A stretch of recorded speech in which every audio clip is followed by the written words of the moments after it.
जय श्री राम। सनातन संस्कृति के मूल ज्ञान के पिछले भाग में हमने कर्म के बारे में जाना। कर्म क्या है, पाप कर्म कौन से हैं, पुण्य कर्म कौन से हैं, लौकिक कर्म कौन से हैं, अलौकिक कर्म कौन से हैं, और अंत में हमने जाना कि निष्काम कर्म क्या है और निष्काम कर्म ही हमें क्यों करने चाहिए। इन सब को जानने के पश्चात अब हम जानेंगे ब्रह्मांड क्या है। तो आइए ब्रह्मांड को विस्तार से जानते हैं। यदि आपने कभी किसी यज्ञ में भाग लिया होगा तो आपने यह श्लोक जरूर सुना होगा, अगर नहीं तो रामायण में तो अचूक ही सुना होगा। जम्बू द्वीपे भरतखंडे आर्यवर्ते भारतवर्षे। क्या आप जानते हैं ये कौन सा श्लोक है और हर यज्ञ समारोह में इसका पाठ क्यों किया जाता है? चलिए हम बताते हैं। इसे संकल्प मंत्र कहते हैं। हर एक यज्ञ समारोह की शुरुआत में इसका पाठ किया जाता है। स्वर्गीय देवों के लिए ब्रह्मांड में हमारे यज्ञ के स्थल और समय की घोषणा करने के लिए, जिससे वे यज्ञ देवताओं के लेखों में दर्ज हो सकें और वे ये सुनिश्चित कर सकें कि यज्ञ कहाँ और कब हो रहा है।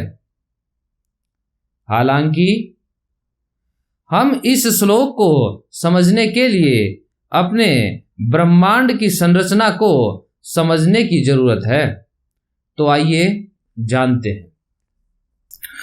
परंतु इससे पहले कि हम शुरू करें, पहले सीखते हैं वैदिक ब्रह्मांड के विज्ञान का कुछ मूल ज्ञान।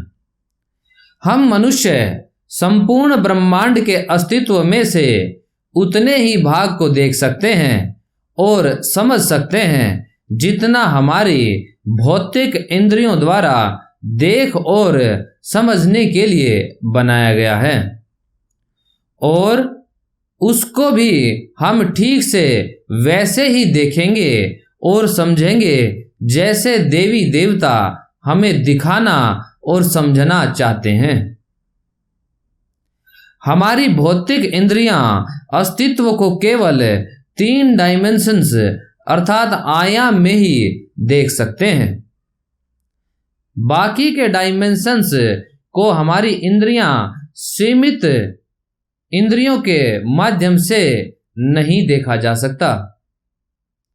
कुछ विद्वानों के मुताबिक कुल 64 अर्थात 64 डायमेंशंस हैं। हालांकि हमें शास्त्रों में अभी इनका प्रमाण नहीं दिखा।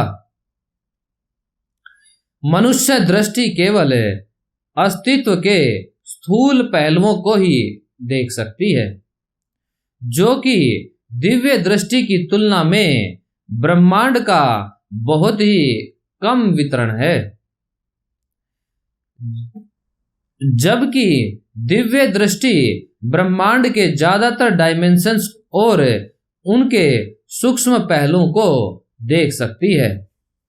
उन डायमेंशंस सीमाओं को सामान्य मनुष्य पार नहीं कर सकता, परंतु इसे 2 तरीके हैं जिनसे मनुष्य उन डायमेंशंस सीमाओं को पार कर ब्रह्मांड के अन्य भागों तक पहुंच सकता है। पहला, आवश्यक कार्मिक योग्यता प्राप्त करके।